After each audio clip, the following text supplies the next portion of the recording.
నవ్యానికి స్వాగతం. ముందుగా ముఖ్యాంశాలు.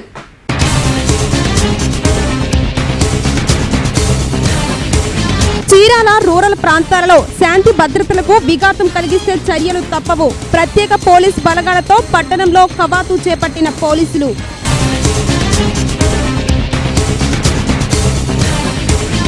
వేటపాలెం హైస్కూల్ ప్రాథమిక పాఠశాలకు ప్రభుత్వం అందించే క్రీడా సామాగ్రి పంపిణీ విద్యార్థులు సద్వినియోగం చేసుకోవాలన్న ఎంఈఓ.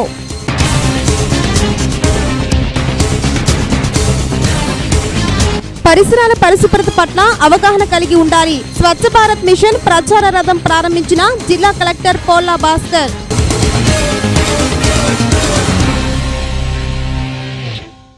చీరాల పట్టణంలో శాంతి భద్రతలకు విఘాతం కలిగిస్తే వారిపై కఠిన చర్యలు తప్పవని 1 టౌన్ సీఐ రాజమోహన్ అన్నారు. చీరాల పట్టణంలో శాంతి భద్రతలకు విఘాతం కలిగించే వారిపై కఠిన చర్యలు తప్పవని 1 టౌన్ సీఐ రాజమోహన్ అన్నారు. చీరాలతో పాటు వాడరేవు తదితర ప్రాంతాలలో చోటు చేసుకున్న సంఘటన దృష్ట్యా పోలీస్ వ్యవస్థపై ప్రజలలో విశ్వాసాన్ని పెంపొందించేందుకు గాను చీరాల పట్టణంలో ప్రత్యేక భద్రతా బలగాలతో కవాతు నిర్వహించారు. వేటపాలెం మండల విద్యావనుల కేంద్రంలో బుధవారం హైస్కూల్ ప్రాథమికోన్నత పాఠశాలకు ప్రభుత్వం అందించిన స్పోర్ట్స్ కిట్స్ పంపిణీ చేశారు. వేటపాలెం మండల విద్యావనుల కేంద్రంలో బుధవారం హైస్కూల్ ప్రాథమికోన్నత పాఠశాలకు సంబంధించి ప్రభుత్వం అందించిన స్పోర్ట్స్ కిట్స్ పంపిణీ చేశారు. ఈ సందర్భంగా ఎంఈఓ ఏకాంబరేశ్వరరావు మాట్లాడుతూ ఈ రోజు 35 పాఠశాలకు స్పోర్ట్స్ కిట్స్ పంపిణీ చేయడం జరుగుతుందని అన్నారు.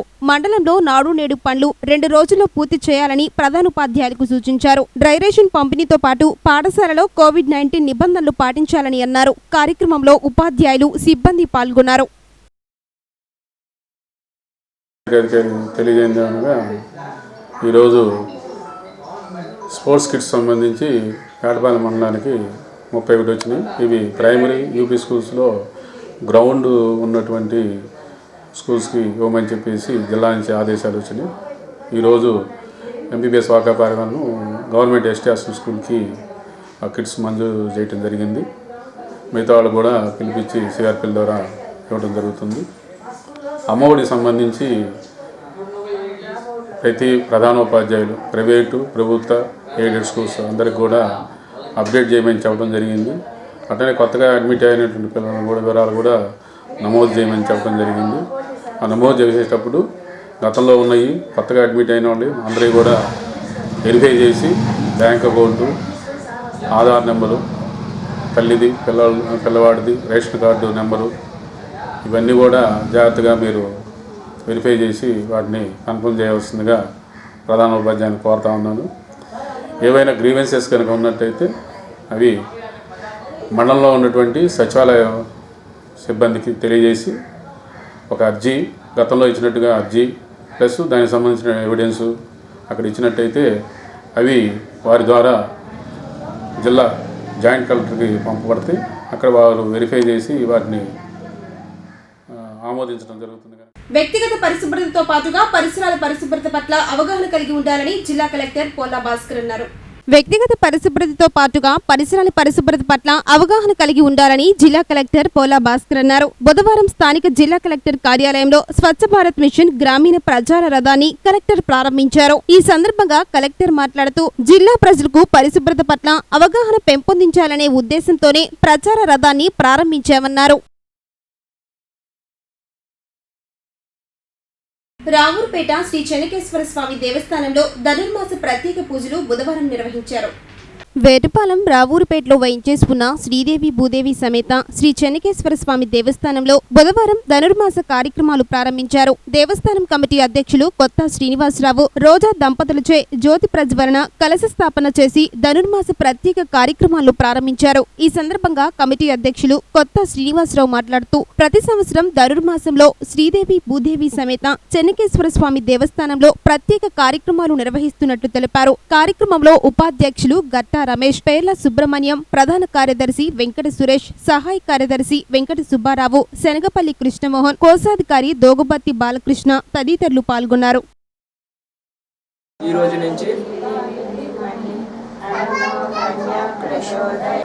నుంచి ధనుర్మాసం ప్రారంభమైంది. అంటే ఈరోజు 16/12/2020 నుంచి 14/1/2021 వరకు ఈ ధనుర్మాస కార్యక్రమం రావులపేటలో వేచేసి ఉన్న శ్రీదేవి భూదేవి సమేత శ్రీ చెన్నకేశ్వర స్వామి వారి దేవస్థానం నందు ఈ కార్యక్రమంలో జరుగును. ప్రతిరోజు బిందు తీర్థం కూడా జరుగుతుంది. ఇవన్నీ భక్తులందరూ గమనించి స్వామివారిని దర్శించుకోవాల్సిందిగా కోరుచున్నాం. అలాగే ఈ కోవిడ్ దృష్టిలో పెట్టుకొని అందరూ నియమాలు పాటించవలసిందిగా కూడా మా కమిటీ వారి తరపు నుంచి మేము తెలియజేస్తున్నాము. జై శ్రీమన్నారాయణ. వేంచేసినటువంటి శ్రీదేవి భూదేవి సమేత శ్రీ చెన్నకేశ్వర స్వామి వారి యొక్క దేవస్థానంలో ఈరోజు ధనుర్మాస కార్యక్రమాలు అంటే ధనుర్మాసం యొక్క పూజా కార్యక్రమాలన్నీ కూడా ఈ రోజున నిర్వహించబడినాయి. ఈ నెల రోజులు కూడా స్వామివారికి విశేషార్చనలు జరుగుబడతాయి. తర్వాత ఇప్పుడు ఇంతవరకు కూడా స్వామివారికి బిందు తీర్థం కార్యక్రమాల గురించి మరి విశ్వక్సేన పూజ, పుణ్యావచన, మరి దిక్పాలక పూజ, ఆరాధన ఇవన్నీ కూడా కలశ స్థాపన ఇవన్నీ కూడా జరిగినాయి. ఈరోజు మొదలుకొని మకర సంక్రాంతి వరకు కూడా ఇక్కడ చెన్నకేశ్వర స్వామి దేవస్థానంలో ప్రతిరోజు కూడా కార్యక్రమాలు పూజా కార్యక్రమాలు నిర్వహించబడును. ఉభయదాతలు కూడా ఉన్నారు. ఉభయదాతలు ప్రతిరోజు కూడా ఇక్కడ పూజలు నిర్వహించబడును. తర్వాత ముక్కోటి ఏకాదశి ఇవన్నీ కూడా గోదా కళ్యాణం ఈ కార్యక్రమాలన్నీ కూడా ఈ నెలలోనే జరుగుతాయి అన్నమాట. ఇక్కడ అందరూ కూడా అక్కడ భక్తులందరూ కూడా పాల్గొని విశేషంగా స్వామివారిని దర్శనం చేసుకొని తీర్థప్రసాదాలు స్వీకరించి రోజు జరిగేటువంటి కార్యక్రమాల్లో పాల్గొనాల్సిందిగా కోరుతున్నాము. చరిత్రలో ఈరోజు ముఖ్యమైన ఘట్టాలను ఒకసారి పరిశీలిద్దాం.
పరిధిలోని గంజిపాలెం 20వ వార్డు సచివాలయం 15లో బుధవారం పెన్షన్దారులకు కోవిడ్ టెస్టులు నిర్వహించారు.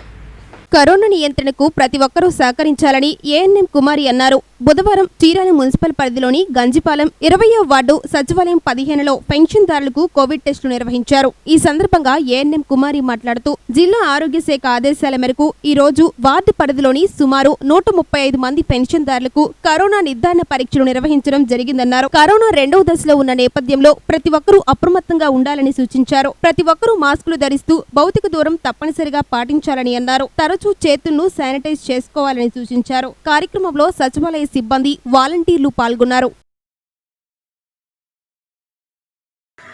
చీరాలలో 16 డిసెంబర్ బుధవారం రోజున గంజిపాలెం సచివాలయంలో 15వ సచివాలయం 20వ వార్డులో పెన్షన్దారులకి కోవిడ్ టెస్ట్ చేయడం జరుగుతుంది. ఈ కార్యక్రమంలో వార్డు వాలంటీర్స్, సెక్రటరీస్ అందరూ పాల్గొనడం జరిగింది. వేటపాలెం ఐసీడీఎస్ సమావేశ మందిరంలో బుధవారం మహిళలు బాలికా రక్షణ చట్టాలపై సచివాలయ సిబ్బందికి, అంగన్వాడీలకు అవగాహన సమావేశం నిర్వహించారు.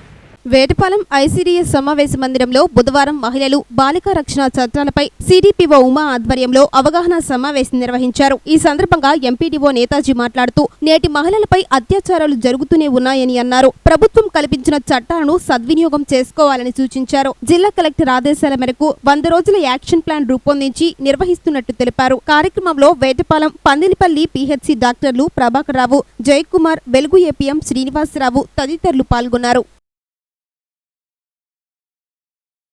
ఒక 100 రోజుల కార్యాచరణ ప్రణాళిక రూపొందించారు. అందులో కలెక్టర్ గారు ప్రతి క్షేత్రస్థాయి వరకు కూడా ముఖ్యంగా మహిళలపై, తర్వాత బాలికలపై జరుగుతున్న లైంగిక దాడుల్ని వాళ్ళకి ఏమేమి చట్టాలు ఉన్నాయి, ఇండిగో గారికి స్వాగతం. అలానే 2వ తారీఖు నుంచి 13వ తారీఖు వరకు కూడా సహాయ అనే కార్యక్రమం గురించి ఉంటుంది. అలానే 15వ తారీఖు నుంచి 20వ తారీఖు వరకు మార్పు అనే దాని మీద మనం క్షేత్రస్థాయిలో జరపాలి. 22 నుంచి 27 వరకు కూడా మేలుకొలుపు అనేది దాని గురించి చెప్తున్నాము. తర్వాత ప్రతిరోజు ఏం చేయాలని కూడా మనకు గైడ్లైన్స్ ఇస్తున్నారు. మన సమాజంలో చూస్తూనే ఉన్నాము, లేడీస్ పట్ల బాలికల పట్ల వివక్షత ఉంది. ఒప్పుకోకపోయినా ఉంది. మగవాళ్ళు ఎట్లా చూపిస్తున్నారు, ఆడవాళ్ళు కూడా బాలికల పట్ల వివక్షత చూపిస్తున్నారు. కాబట్టి ఇది మరి దృష్టికోపం అనేది సవరించుకోవాలి. ఒక పక్క మనమే ఆడవాళ్ళు లేనిది జన్మ లేదు. రాష్ట్ర జాతీయ స్థాయిలో నేటి కరోనా సమాచారాన్ని ఒకసారి చూద్దాం. దేశంలో కరోనా వైరస్ కేసుల సంఖ్య 99 లక్షలు దాటింది. దేశవ్యాప్తంగా గడిచిన 24 గంటల్లో 26,382 కరోనా వైరస్ కేసులు బయటపడ్డాయి. దీంతో మొత్తం కోవిడ్ పాజిటివ్ కేసుల సంఖ్య 99,32,548కు చేరింది. అదేవిధంగా గడిచిన 24 గంటల్లో దేశంలో కరోనా వైరస్ తో 387 మంది మృతి చెందారు. ఈ మేరకు కేంద్ర వైద్య ఆరోగ్య శాఖ హెల్త్ బులెటిన్ విడుదల చేసింది. ఇప్పటి వరకు దేశంలో కరోనా నుంచి వివిధ ఆసుపత్రుల ద్వారా కోలుకొని డిశ్చార్జ్ అయిన వారి సంఖ్య 94,56,449గా ఉంది. ఇప్పటి వరకు మొత్తం కోవిడ్ మృతుల సంఖ్య 1,44,096కు చేరింది. ప్రస్తుతం దేశంలో 3,32,002 కరోనా యాక్టివ్ కేసులున్నాయి. ఆంధ్రప్రదేశ్లో గత 24 గంటల్లో 61,452 కరోనా పరీక్షలు నిర్వహించగా 500 మందికి పాజిటివ్గా నిర్ధారణ అయింది. ఇప్పటి వరకు రాష్ట్రంలో కరోనా సోకిన వారి సంఖ్య 8,76,336కి చేరింది. ఈ మేరకు రాష్ట్ర వైద్య ఆరోగ్య శాఖ హెల్త్ బులెటిన్ విడుదల చేసింది. గడిచిన 24 గంటల్లో 5 మరణించగా ఇప్పటి వరకు కరోనా సోకి 7,064 మంది మృతి చెందారు. ప్రస్తుతం రాష్ట్రంలో 4,660 యాక్టివ్ కేసులు ఉన్నాయి. ఆంధ్రప్రదేశ్లో రికార్డు స్థాయిలో కరోనా పరీక్షలు జరుగుతున్నాయి. నేటి వరకు 1,09,37,377 శాంపిల్స్ ను పరీక్షించారు. Saint college of engineering and టెక్నాలజీలో బుధవారం పాలిటెక్నిక్ మొదటి సంవత్సరం విద్యార్థులకు ఓరియంటేషన్ ప్రోగ్రాం నిర్వహించారు. Saint college of engineering and టెక్నాలజీలో బుధవారం పాలిటెక్నిక్ మొదటి సంవత్సరం విద్యార్థులకు ఓరియంటేషన్ ప్రోగ్రాం నిర్వహించారు. కార్యక్రమానికి ముఖ్య అతిథిగా retired degree college principal doctor Satram Malleswararao హాజరై మాట్లాడుతూ సెయింట్ కాలేజీలో విద్యార్థులకు అన్ని వసతులు ఉన్నట్లు, విద్యార్థులు చక్కగా చదువుకునేందుకు అవకాశం ఉందని అన్నారు. కాలేజీలో మంచి అధ్యాపకులు ఉన్నారని, విద్యార్థులు బాగా చదువుకొని కాలేజీకి తల్లిదండ్రులకు మంచి పేరు తీసుకురావాలని సూచించారు. కార్యక్రమంలో secretary Vanama Ramakrishnarao, correspondent Lakshmanarao, director C Subbarao, విద్యార్థులు, తల్లిదండ్రులు పాల్గొన్నారు.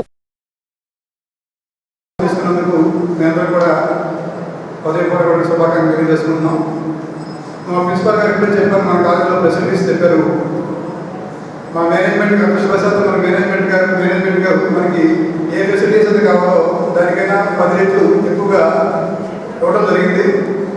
అలాగే వాటిని ఇంప్లిమెంట్ చేయడం కోసం డైనమిక్ ప్రిన్సిపల్ సార్ ఉన్నారు. అలాగే 10 మెంబర్స్ సీనియర్ హెచ్ఓడీస్ ఉన్నారు. అందరూ కూడా ఆల్మోస్ట్ వాళ్ళు ఎంటెక్ క్వాలిఫికేషన్స్తో ఉన్నటువంటి ఫ్యాకల్టీ ఉన్నారు. డెఫినెట్గా ఈ గుంటూరు, ప్రకాశం, కృష్ణా జిల్లాలో ఇంతమంది డాక్టరేట్స్ కానీ ఇంతమంది సీనియర్ ఫ్యాకల్టీ కానీ ఉన్నటువంటి కాలేజీ ఉందంటే అది డెఫినెట్గా సెయింట్ కాలేజ్ చెప్పడం కోసం చెప్పడంలో మాకు ఎటువంటి సందేహం లేదు. మీరు చాలామంది కూడా వెరిఫై చేసుకుని ఉంటారు. ఈ చుట్టుపక్కల అన్ని కాలేజీల కన్నా కూడా ఫెసిలిటీస్ మన కాలేజ్ డెఫినెట్గా ఎక్కువ ఉండడం వల్లే సంవత్సరానికి హండ్రెడ్స్ ఆఫ్ మెంబర్స్కి కాలేజీలో ఉండగానే ప్లేస్మెంట్ రావడం జరుగుతుంది. కానీ ఇప్పుడు చూస్తే ఇది ఒక మహత్తరమైనటువంటి విశ్వవిద్యాలయం, ఒక ఉద్యానవనంలో. అందుకే నా ప్రాంతంలో ఎంత మంచి విశ్వవిద్యాలయం వచ్చినందుకు నేను చాలా గర్వపడుతున్నాను, సంతోషపడుతున్నాను. మరి ఇక్కడ ఈ సెయింట్ ఆన్స్ స్కూల్ ఆఫ్ కాలేజెస్కి మొట్టమొదట మొక్క వేసినటువంటి వర్మ వెంకటేశ్వరరావు గారికి, ఆ మొక్కల్ని పెంచుతూ ఇది ఒక మహా ఉద్యానవనంగా తీర్చిదిద్దుతూ ఉన్నటువంటి మరి సెక్రటరీ రామకృష్ణరావు గారికి, కరస్పాండెంట్ లక్ష్మణరావు గారికి, అలాగే డైరెక్టర్ సుబ్బారావు గారు, అలాగే ప్రిన్సిపల్ మరి రవి గారు కానీ, హరి గారు కానీ, నా బిడ్డలు లాంటి వాళ్ళు మరి వారికి, అలాగే విజయభాస్కర్ రెడ్డి గారు విజయ్ భాస్కర్ రెడ్డి గారు నా దగ్గర ఆ రేపు పనిచేసి ఒక సోదరుడిగా నాకెంతో ఆ డిగ్రీ కళాశాల అభివృద్ధికి తోడ్పాటు అందించినటువంటి గొప్ప వ్యక్తి. అలాగే అమర్నాథ్ రావు గారు అంటే నాకు అసలు రాత్రి మా ఫాదర్ పేరు రాజలేదు. మరి అందరికి కూడా నా హృదయపూర్వకమైనటువంటి ధన్యవాదాలు సమర్పించుకుంటాను. వార్తల్లోని ఈరోజు జాతీయ అంతర్జాతీయ రాష్ట్ర ముఖ్యమైన అంశాలను ఒకసారి చూద్దాం. రైతులతో మరోసారి చర్చలు జరిపేందుకు సమాయత్తమవుతోంది. అయితే రైతులు డిమాండ్ చేస్తున్నట్లుగానే కనీస మద్దతు ధర చట్టాల్లో మార్పులు చేయాలని ప్రభుత్వం ఆలోచిస్తున్నట్లు విశ్వసనీయ వర్గాల సమాచారం. అంతేగాక కొత్త చట్టాల నుంచి కొన్ని రాష్ట్రాలకు మినహాయింపులు కల్పించే దిశగా ప్రయత్నాలు జరిగే అవకాశం ఉన్నట్లు కొన్ని జాతీయ మీడియా కథనాలు పేర్కొన్నాయి. ప్రధానమంత్రి నరేంద్ర మోదీ నేతృత్వంలో కేంద్ర మంత్రివర్గ సమావేశం జరగనుంది. ఈ భేటీలో ప్రధానంగా రైతుల ఆందోళన, వ్యవసాయ చట్టాలపై చర్చ జరగనున్నట్లు సమాచారం. సమస్య పరిష్కారం కోసం ఉన్న అన్ని అవకాశాలపై కేంద్రం చర్చించనుంది. ఇందులో భాగంగానే పంజాబ్, హర్యానా, ఉత్తరప్రదేశ్ రాష్ట్రాలకు వ్యవసాయ చట్టాల నుంచి మినహాయింపులు కల్పించే అంశాన్ని పరిగణలోకి తీసుకునే అవకాశం ఉన్నట్లు విశ్వసనీయ వర్గాలు చెబుతున్నాయి. పోరాట సన్నద్ధతను మరింత మెరుగుపరుచుకునే దిశగా భారత నౌకాదళం కీలక నిర్ణయం తీసుకుంది. 450 కిలోమీటర్ల పరిధిలోని లక్ష్యాలను ఛేదించే 38 బ్రహ్మోస్ సూపర్ సోనిక్ క్రూయిజ్ క్షిపణులను యుద్ధ నౌకల్లో మోహరించాలని నిర్ణయించింది. ఈ మేరకు రక్షణ శాఖ ప్రతిపాదనలు పంపించింది. ఇందుకోసం నౌకాదళం 18,000 కోట్లు వెచ్చించనుంది. ఈ ప్రతిపాదనలను త్వరలోనే ఆమోదం లభిస్తుందని నౌకాదళం ఆశాభావం వ్యక్తం చేసింది. విశాఖపట్నంలో రూపుదిద్దుకుంటున్న అధునాతన యుద్ధ నౌకల్లో బ్రహ్మోస్ క్షిపణులు మోహరించనున్నారు. నౌకాదళం ఇప్పటికే ఐఎన్ఎస్ చెన్నై యుద్ధ నౌక నుంచి బ్రహ్మోస్ క్షిపణులను ప్రయోగాత్మకంగా పరీక్షించింది. ఆంధ్రప్రదేశ్ పోలీస్ శాఖ శాంతి భద్రతల పరిరక్షణలోనే కాదు అద్భుతమైన పనితీరులను సత్తా చాటుతోందని కేంద్ర ప్రభుత్వం ప్రశంసించింది. రాష్ట్ర పోలీసులు సాధిస్తున్న అవార్డులే ఇందుకు నిదర్శనంగా నిలుస్తున్నాయని పేర్కొంది. Inter operable criminal justice system కు మిగతా మూల స్తంభాలైన కోర్టులు, జైళ్లు, ఫోనిక్స్ తదితర విభాగాలలో కలిసి బాధితులకు సత్వర న్యాయం అందేలా ఏపీ పోలీసులు కృషి చేస్తున్నారని, ఇతర రాష్ట్రాలకు మార్గదర్శకంగా నిలుస్తున్నారని కేంద్ర హోంశాఖ అభినందించింది. ఐసీజేఎస్ అమలుకు సంబంధించి కేంద్ర హోంశాఖ అవార్డులను ప్రకటించింది. ఈ విధానం అమలు, వినియోగంలో అత్యుత్తమ పనితీరు కనపరిచిన ఏపీ పోలీసు శాఖ జాతీయ స్థాయిలో 2వ స్థానాన్ని సాధించింది. ఢిల్లీ పర్యటనలో భాగంగా ఈ రోజు ఉదయం ఆంధ్రప్రదేశ్ ముఖ్యమంత్రి జగన్మోహన్ రెడ్డి కేంద్ర జలశక్తి శాఖ మంత్రి గజేంద్ర సింగ్ షెకావత్ తో భేటీ అయ్యారు. ఈ సందర్భంగా పోలవరం ప్రాజెక్టు సవరించిన అంచనాలను ఆమోదించాలని కోరారు. ప్రాజెక్టుకు సవరించిన వ్యయం 55,656 కోట్లను ఆమోదించాలని విజ్ఞప్తి చేశారు. భూసేకరణ, పునరావాస పనులకు అయ్యే ఖర్చును రియంబర్స్ చేయాలని వినతి పత్రం అందజేశారు. రావాల్సిన నిధులను త్వరగా విడుదల చేయాలని సీఎం కోరారు. గజేంద్ర సింగ్ షెకావత్ తో సీఎం సమావేశం దాదాపు అరగంట పాటు సాగింది. నిన్న కేంద్ర హోంమంత్రి అమిత్ షాను కలిసిన జగన్ వరద నష్టం నిధులు మంజూరు చేయాలని, విభజన చట్టం హామీలను పరిష్కరించాలని కోరారు. ఎల్బీ నగర్ నియోజకవర్గ పరిధిలోని వనస్థలిపురం రైతు బజార్ సమీపంలో 28 కోట్ల వ్యయంతో నిర్మించిన 324 2 పడక గదుల ఇళ్లను బుధవారం ఉదయం మంత్రి కేటీఆర్ ప్రారంభించారు. ఈ సందర్భంగా ఏర్పాటు చేసిన సభలో కేటీఆర్ మాట్లాడుతూ ఆత్మగౌరవానికి ప్రతీకగా ఉండే విధంగా 2 పడక గదుల ఇళ్ల నిర్మాణం చేపట్టినట్లు చెప్పారు. దేశంలో ఎక్కడా లేని విధంగా తెలంగాణ రాష్ట్రంలో 2 పడక గదుల ఇళ్లు నిర్మాణం చేపడుతున్నామని పురపాలక శాఖ కేటీఆర్ తెలిపారు. క్వాల్కామ్ ఈ నెల మొదటి వారంలో స్నాప్డ్రాగన్ 888 ప్రాసెసర్ ని లాంచ్ చేసిన సంగతి మనకు తెలిసిందే. ఇప్పుడు తాజాగా మరో కొత్త ప్రాసెసర్ ని మార్కెట్లోకి తీసుకొచ్చింది. స్నాప్డ్రాగన్ 6 సిరీస్ లో భాగంగా 675 ప్రాసెసర్ కి కొనసాగింపుగా 678 ప్రాసెసర్ ని తీసుకొచ్చింది. ఈ ప్రాసెసర్ 11 నానోమీటర్ టెక్నాలజీపై తయారు చేయబడింది. దీని యొక్క డౌన్లోడ్ స్పీడ్ 600 MBPS కాగా అప్లోడ్ స్పీడ్ 150 MBPS గా ఉంది. స్నాప్డ్రాగన్ 678 ప్రాసెసర్లో X12 LTE మోడల్ ని అందించారు. ఇది 4K రికార్డింగ్ వీడియోకి డ్యూయల్ బ్యాండ్ వైఫై, NFC కూడా సపోర్ట్ చేస్తుంది. 675 ప్రాసెసర్ ని 2018లో తీసుకొచ్చారు. క్వాల్కామ్ మిడ్ రేంజ్ మొబైల్స్ కోసం ఈ ప్రాసెసర్ ని తీసుకొచ్చింది. దేశీయ స్టాక్ మార్కెట్లు నేడు లాభాల్లో ముగిశాయి. కోవిడ్-19 కు టీకా అందుబాటులోకి రావటం, విదేశీ పెట్టుబడుల వెల్లువతో బుధవారం సూచీలు పరుగులు పెట్టాయి. ఉదయం 13,633.10 వద్ద ఆరంభమైన NSE నిఫ్టీ 114.85 లాభపడి 13,682.70 వద్ద ముగిసింది. 13,606.45 పాయింట్ల వద్ద ఇంట్రాడేలో కనిష్ట స్థాయికి వెళ్లిన సూచీ ముదుపర్లు కొనుగోలు చేపట్టడంతో 13,692.35 వద్ద ఇంట్రాడేలో గరిష్ట స్థాయిని అందుకుంది. బీఎస్సీ సెన్సెక్స్ సైతం 403.29 పాయింట్లను లాభపడటం గమనార్హం.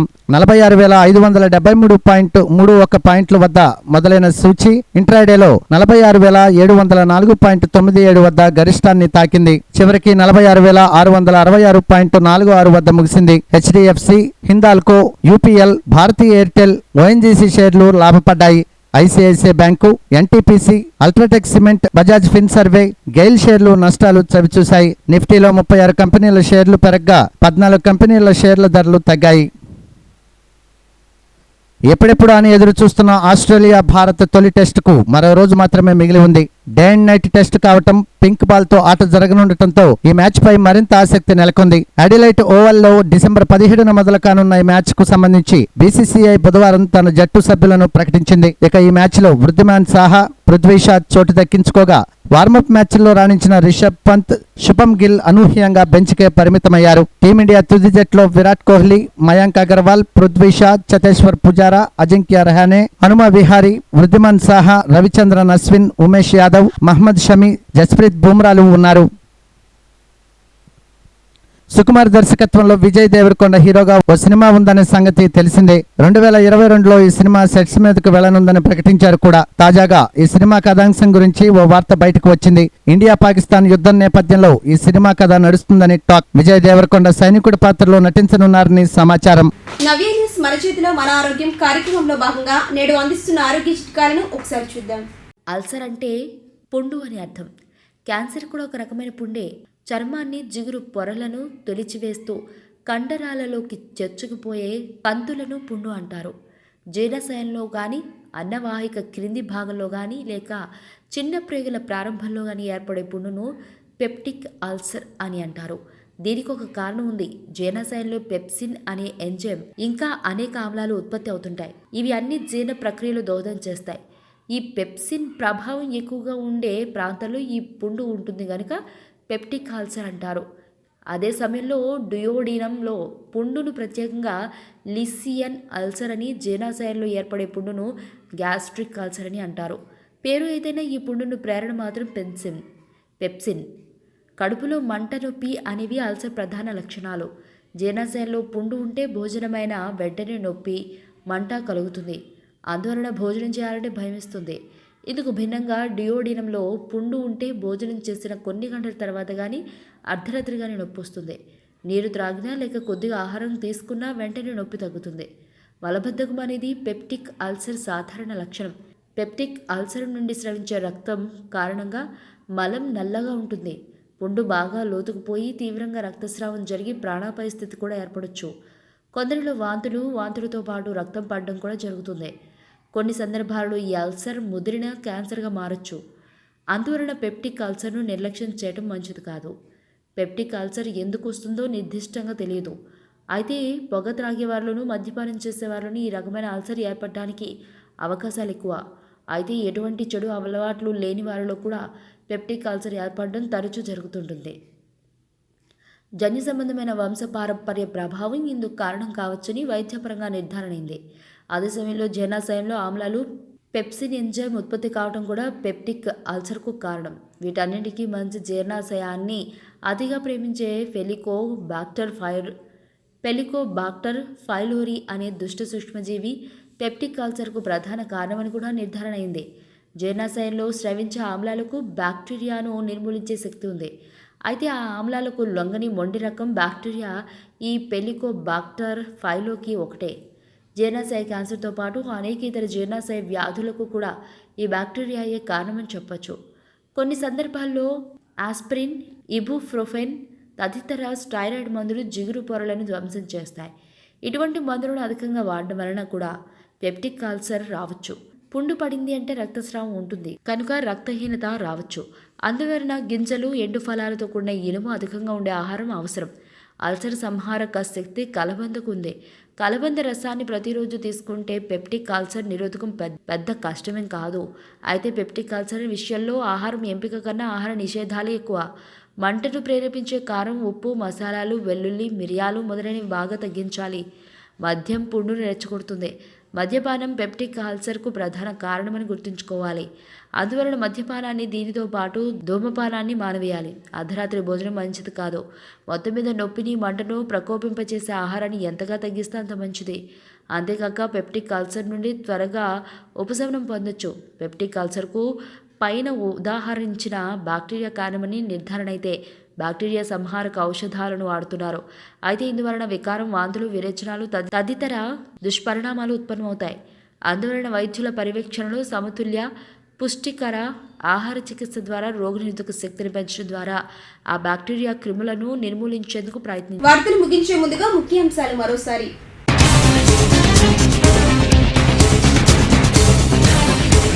చీరాల రూరల్ ప్రాంతాలలో శాంతి భద్రతలకు విఘాతం కలిగిస్తే చర్యలు తప్పవు. ప్రత్యేక పోలీస్ బలగాలతో పట్టణంలో కవాతు చేపట్టిన పోలీసులు.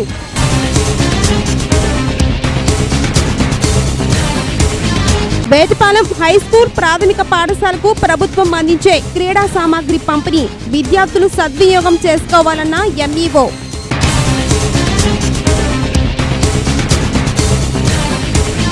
పరిసరాల పరిశుభ్రత పట్ల అవగాహన కలిగి ఉండాలి. స్వచ్ఛ భారత్ మిషన్ ప్రచార రథం ప్రారంభించిన జిల్లా కలెక్టర్ పోల్లా భాస్కర్.